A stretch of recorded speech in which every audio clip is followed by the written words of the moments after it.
Before I get into basketball stuff here, I think all of us that were here and live in this state and work in this state, I think all of us were probably impacted the same way I was, our coaching staff was, and our team was by the tragedy in Westerville with the 2 police officers. And, you know, that is such a difficult thing, and I hope that that community has time to heal, those families have time to heal, and I hope they know our thoughts and prayers are with them. A lot more important things than a game here tonight. So that one certainly hits close to home for all of us, particularly because of where we're located, and we have a couple young men from that area. So just want everybody to know that want them to know, that community to know that our thoughts and prayers are with them tonight, with Anthony and Eric's family. So as far as the game is concerned, you know, I think we were aware that Iowa could really score the ball, and they did that in the first half. They have a lot of stuff you have to guard, and I did not think we were as good as we needed to be defensively in the first half, but our guys responded. I thought we were good offensively for the whole game. Moved the ball, shared it, made the right pass at the right time. Had a few too many turnovers, but I thought offensively we were really good. I thought we were much better defensively in the second half than what we were in the first half. So give our guys a lot of credit for responding from an emotional game the other night. And proud of them. I think Iowa has a real chance to finish strong. Got a lot of respect for how they continue, how they tax you with how hard they play. So we have a couple days off to rest here, and we need it. Were you worried at all, given the stakes of the last game and the schedule that you have ahead of you? Were you worried at all about a letdown? Were you on guard for that these last couple of days here in practice? Yeah, well, talked about it more than once, and just because it's a home game, and listen, we have one home game left. Again, I want to give Buckeye Nation a ton of credit for the turnout tonight. Have a sellout. Obviously, it's a Saturday game, which I'm learning is kind of an ideal time, 6 o'clock. But what an incredible crowd. And I know our players appreciate it. And we didn't have quite the suspense maybe in this one that we have in past games, so I'm not going to apologize for that. But it was a tremendous crowd, and we've got one game left. I will remind people we've got one game left. But to your point, I was concerned, and I was hoping that maybe the energy from being here and being back home would help us if there was any kind of energy deficit. But I thought our guys, you know, had a good life to them, and Caleb led the way with some of that early. Mike and Caleb both said that after the game you addressed the team and said that you were in first place alone in the Big Ten at this moment. Why did you feel the need to tell your players that, and what I guess what's that conversation like? How closely were you monitoring that other game today? Well, after the game today? No, I did not say that after the game today. I'm not. They probably misunderstood or something. We didn't even talk about it. I did not even talk about. I don't even know what happened in the other game. So we did talk about a little bit about the Big Ten after the Purdue game. So maybe they were thinking about that. And just elephant in the room, we were just kind of talking. Hey, listen, we're going to kind of put this to bed. We've got a really difficult, challenging stretch ahead of us, but there's nothing wrong with having goals. But the responsibility for us is to improve and get better and continue to improve each and every day. So we just kind of said that and kind of quickly put it to bed. But I didn't say anything after the game today. Maybe they misunderstood. You made it pretty clear in the pregame the other day, and then before the last Iowa game, the respect you have for them, and you brought it up again. What made you guys be so successful? I mean, obviously getting the road win, the big win today. What have you been able to do that maybe negates some of what they do well? Against Iowa? I think that, at their place, we kind of jumped them early and then always had a little bit of a lead. Which I think helped us because they really knocked us back and cut it to, I think, 5 in the second half. I think 5 or 8 in the second half,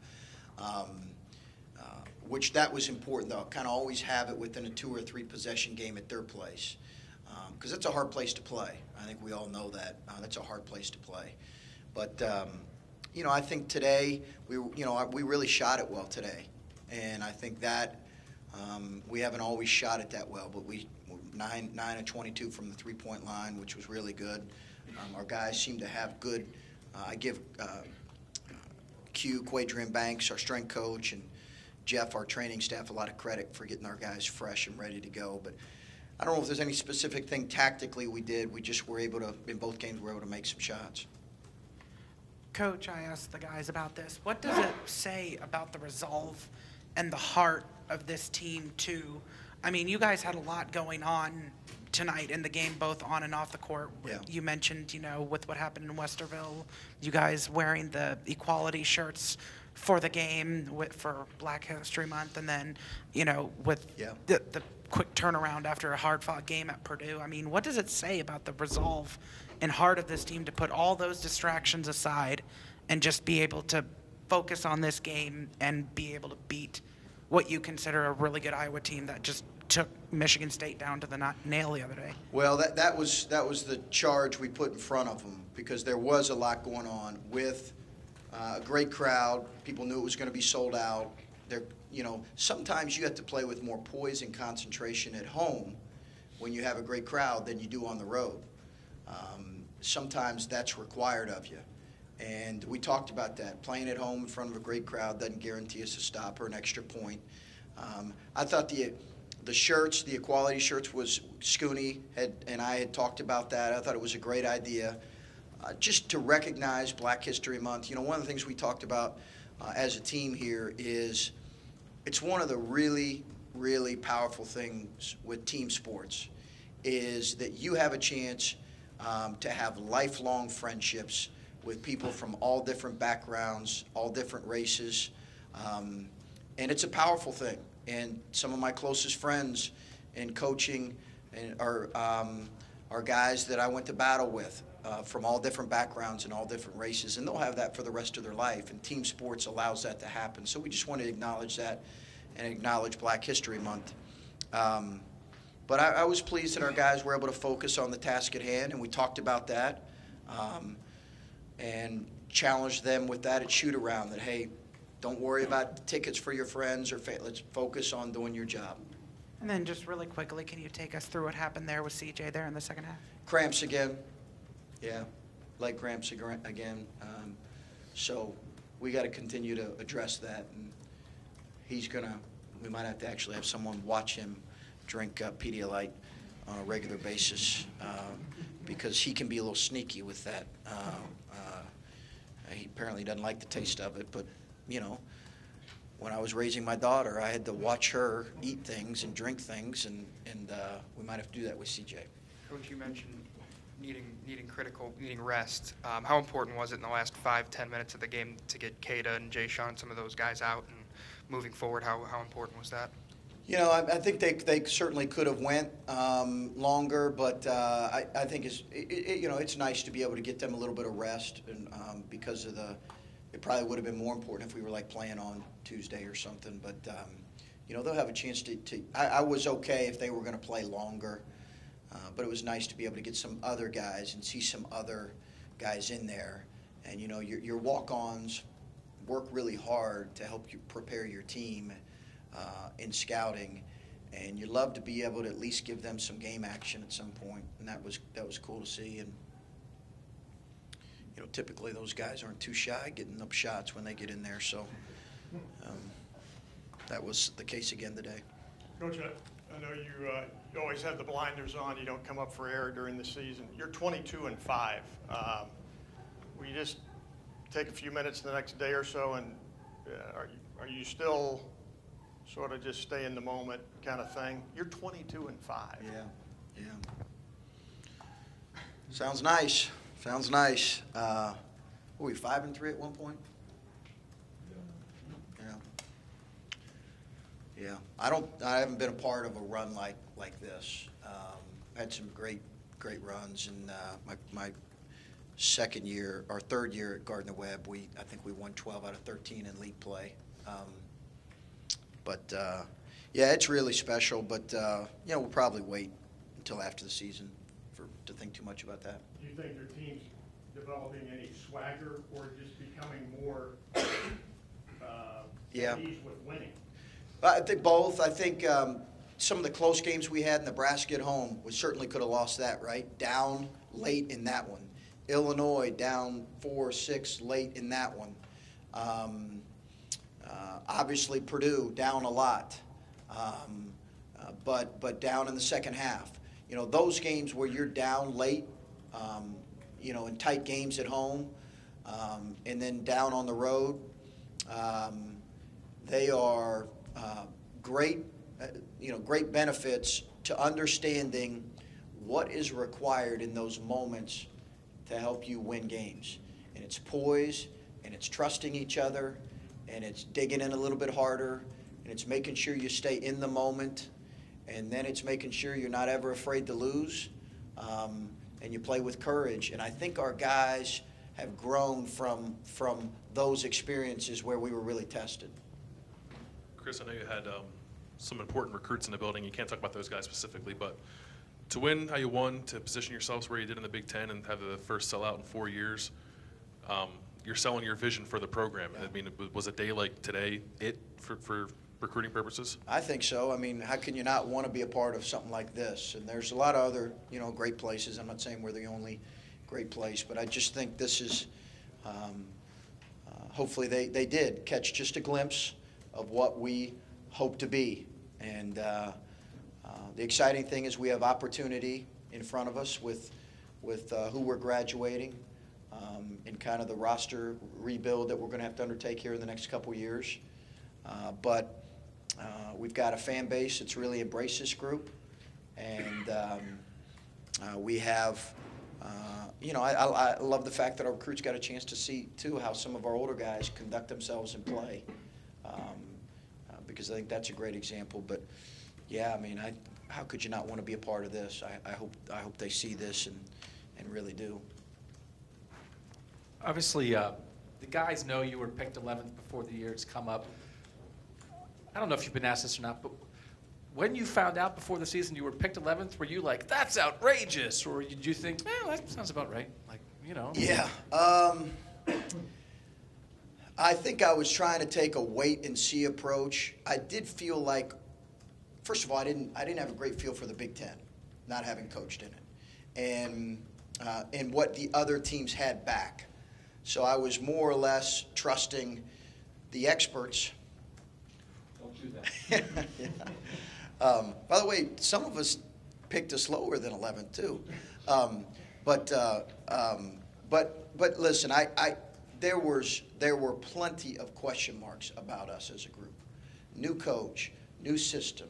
Who is this coach? How's he going to run his team? Is Cater going to stay healthy? Where's their point guard play going to come from? Where's their guard depth? So,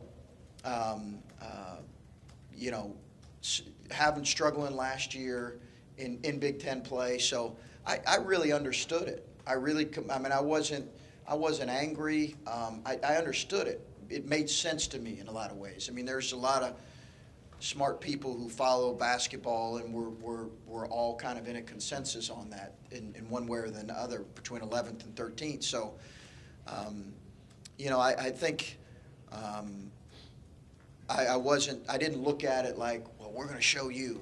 I just looked at it as, okay, we've got a challenge in front of us. We've got some questions we've got to answer.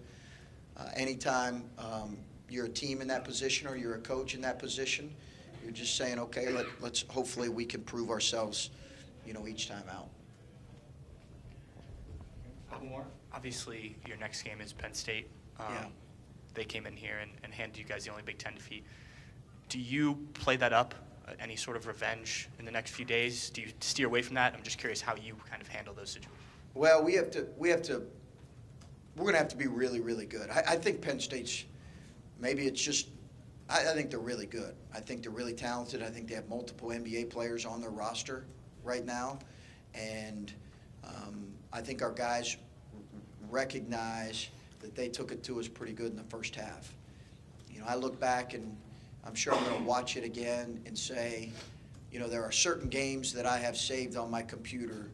You know, you have all of them you get access to, but there's a few that you have on your computer screen that you can always just tap on and watch, just as a reminder of, okay, hey, what can we do better?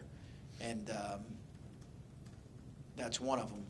So hopefully we can go into this and help our guys and maybe try to put them in better position, but we're going to need to play really well. I think our guys recognize that they beat us and got us pretty good. Last one. We know how you feel about JT. It seems that every time we talk to an opposing coach up here, they say similar things, like just they're really impressed with him, how underrated he is. And I'm wondering, you've only been here a little while. I'm not sure how much interaction you've had with other coaches, but what do they tell you? What do they talk to you about with JT and their thoughts on him? They're saying he's playing the best he's ever played. He does so much for his team. I love him.